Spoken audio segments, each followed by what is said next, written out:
Welcome back to the Veteran Teacher Files. I'm your host, the Dragon Lady, and today's episode is about the moments when women quietly recognize exhaustion in each other before the words are even spoken. It's about burnout, motherhood, the second shift, and the dangerous little phrase, I'm fine, I'm good, it's okay. Now, if you work in education long enough, you become really good at reading people. Teachers notice everything. We notice when a student suddenly stops talking, when a kid who loves drawing suddenly turns in blank papers, or when another teacher gets unusually quiet during staff meetings. And sometimes you notice an outfit. So a couple weeks back, I noticed one of my coworkers looking unlike herself. This woman is in her 50s and she's always polished and super stylish.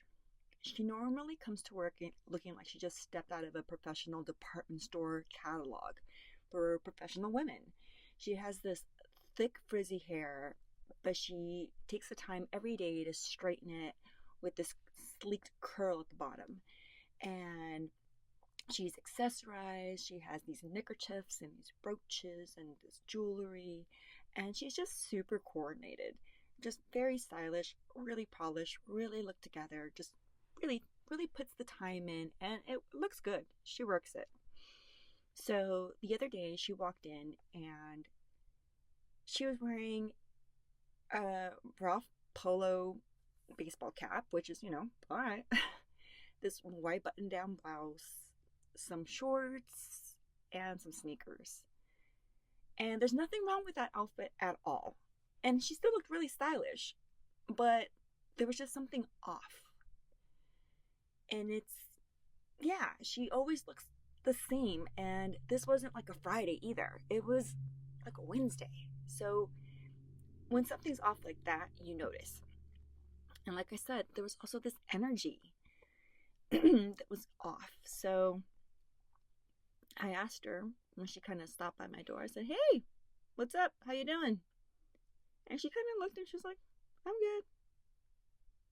good." And she walked by and she did something at the copier and she passed by my door again. I said, "Hey, you sure you're good?" And she paused at my door and she was like, "Yeah, I'm okay." So then I cocked my head and I said, "Okay, I'm here." And she stood there for a little bit longer and then she started to talk. And for the next 30 minutes, she stood in my doorway and told me everything that had been going on. And I listened. And at the end of the conversation, we hugged and she started crying. Not like loud bawling, just a release of pressure. And she even apologized and she said, "I'm sorry for falling apart." I said, "No, you're just releasing some pressure." And that's what she did. She just kind of stood there and sobbed and cried a little bit. And I understood completely what she was feeling and carrying, because I feel like a lot of women carry a lot, especially if we're moms. We carry our children, and if we're not moms, we still carry households, and we carry aging parents. We carry schedules, appointments, grocery lists, emotional support for everybody else, forgotten permission slips, dinner plans, and the needs of students. So a lot of us are carrying a whole lot while working full-time jobs. And people love saying, "Oh, summer break is coming, you finally get a rest." Some of us do. Yeah, because summer isn't always rest. Sometimes summer is just a little different. Some school employees work year-round, depending on where they work. Some teach summer school, some work second jobs, some are managing children all day, their own children, instead of students at school, which now I know they're not afraid of us. My students at school were afraid of me. My two children at home, don't give a darn about that dragon lady voice. So yeah, I've definitely learned over these last few years that moms are never fully clocked out. We leave one job and report to another, and that second shift is real. And I understood my coworker because a few years ago, I was her. Now, I've mentioned that I'm an older parent. So, for years, I thought my life was kind of headed in one direction. I was getting pretty career focused, and I was getting fully prepared to become one of those successful admin ladies with cats and comfortable shoes and my color-coded planner, kind of like Dolores Umbridge from Harry Potter. And then almost overnight, I became a premenopausal mother of 2 little kids while working full-time. Blessed? Absolutely. Stressed? Woo, yeah, beyond belief. At one point, I was parenting a 2-year-old while nursing an 8-month-old, working full-time, pumping in a handicap stall bathroom, and underneath all of that, I was quietly dealing with postpartum depression. Now, here's the thing people don't always understand about depression in working moms. Sometimes you are still functioning. And in my case, sometimes you are still very high functioning. I was still showing up to work and giving work 110%. At least I felt like I was, and I'm actually pretty sure I was. I was answering emails, attending meetings, I was smiling, I was being super productive. And I was still not okay. And during those years, I became really close with a group of women at work. There was a secretary, some school counselors, and a few paras. Paras is paraprofessionals. And we all had lunch at the same time.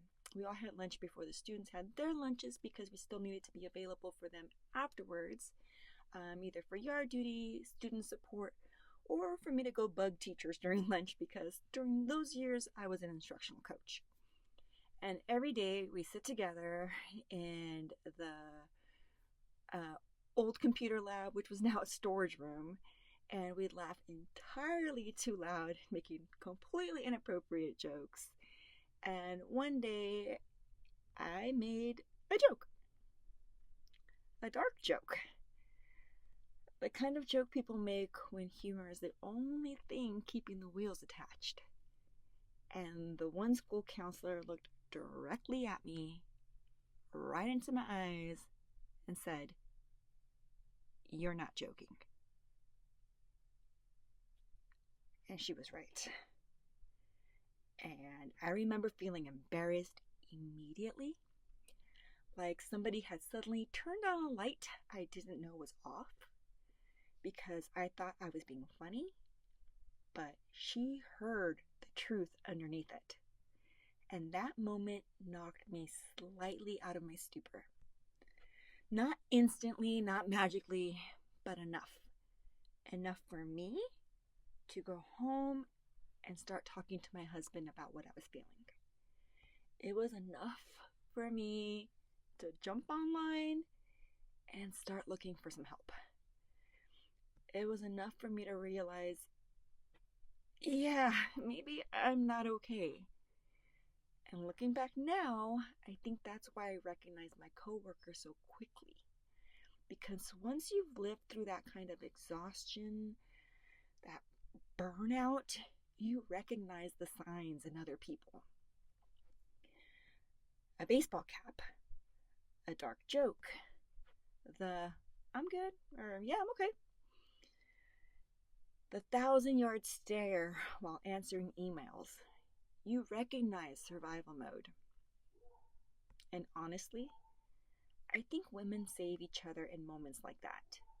Not always through grand gestures, sometimes through the tiny ones.